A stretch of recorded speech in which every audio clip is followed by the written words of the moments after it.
apa hafalan yang kamu miliki? Ada ayat Al-Quran. Kemudian jadikan ayat Al-Quran itu sebagai mahar untuk nikah sama istrimu. Istrinya ditanya dulu, mau katanya.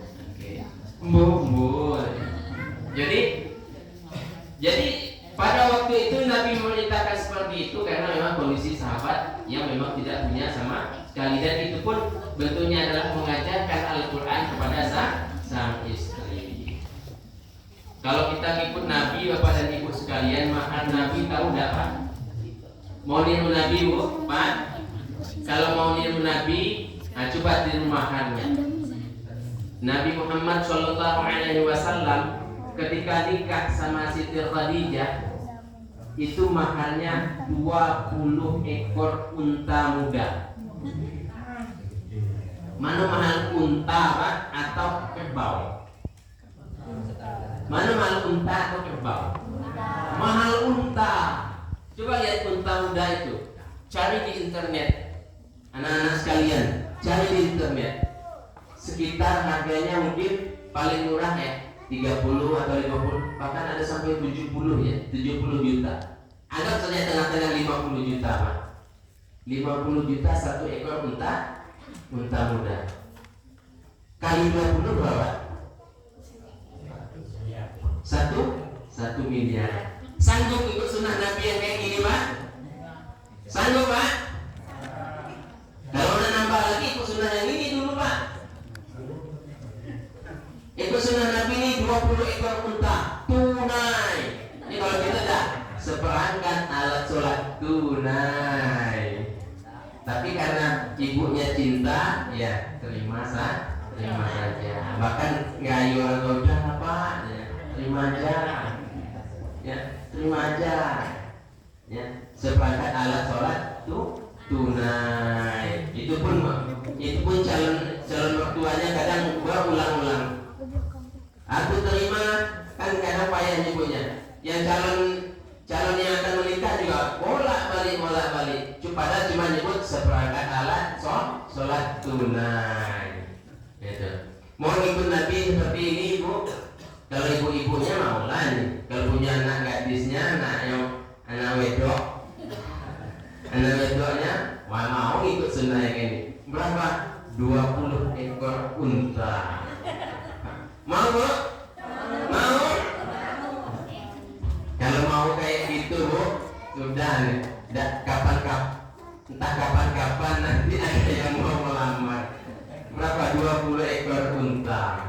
Nah, jadi kalau ikut sunnah Nabi kayak gitu, Bapak dan Ibu sekalian. Tapi Nabi itu punya ajaran sunnah yang minimalis. Di hadis yang lain Nabi bersabda, walau bi khatamin min hadidin, walaupun dengan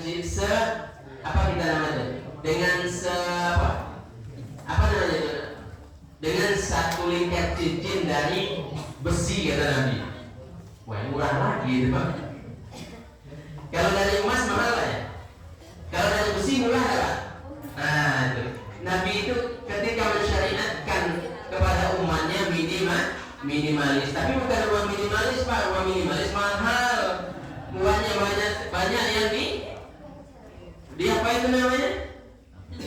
Banyak yang dipakai semen itu, itu minimalis kan, malah mahal. Rumahnya minimalis tapi ya, biayanya malah mahal. Jadi Bapak dan Ibu sekalian, kita mengikuti sunnah Rasulullah SAW, mengikutinya dari hal yang wajib dahulu. Tadi kita sudah bilang sholat. Itu yang paling penting, Bapak dan Ibu sekalian. Maka ajarkanlah anak-anak kita ini sholat. Jadi di dalam kitab Imam Al-Ghazali Ihya Ulumuddin, beliau berkata, ketika anak-anak kita itu balik tahu ya sampai umurnya, itu makanya ditanya. Kalau saya tanyakan Bapak dan Ibu sekalian, nah sudah kira-kira kita kan tanda-tanda balik itu kan ada. Kalau yang pertama tanda balik untuk kita lihat ke anak-anak kita tuh umurnya genap 15 tahun Hijriah. Bukan Januari Februari itu nih, Pak. Muharram, Syawal, Rabiul. Itu lebih cepat biasanya, Pak. Kalau misalnya umurnya 15 tahun 17 tahun 15 tahun misalnya, atau 14 tahun biasanya. 14 tahun di tahun biasa, biasanya sudah 15 tahun di tahun Hijriah. Karena setiap tahun itu selisihnya sekitar 11 hari. Nah, seperti itu Bapak dan Ibu sekalian. Tanya anak-anak kita sudah baligh belum? Kemudian apa tanda-tanda baligh? Tanda-tanda baligh tahu apa? Jadi kita mau meneliti anak-anak kita nih, umurnya sempurna 15 tahun Hijriah. Yang itu ini Muharram, Syawal, Rabiul Awal. Anak-anak ini ada? Bisa? Muharram, Syawal, Rabiul Awal, Rabiul Akhir, Jumadal Ula, Jumadal Akhirah, Rajab, Sya'ban, Ramadan. Sudah Ramadan, Syawal, Dzulqa'dah, Dzulhijjah. Nah, ketika 15 tahun anak kita sudah berumur 15 tahun, baik laki-laki atau perempuan, berarti dia sudah baligh.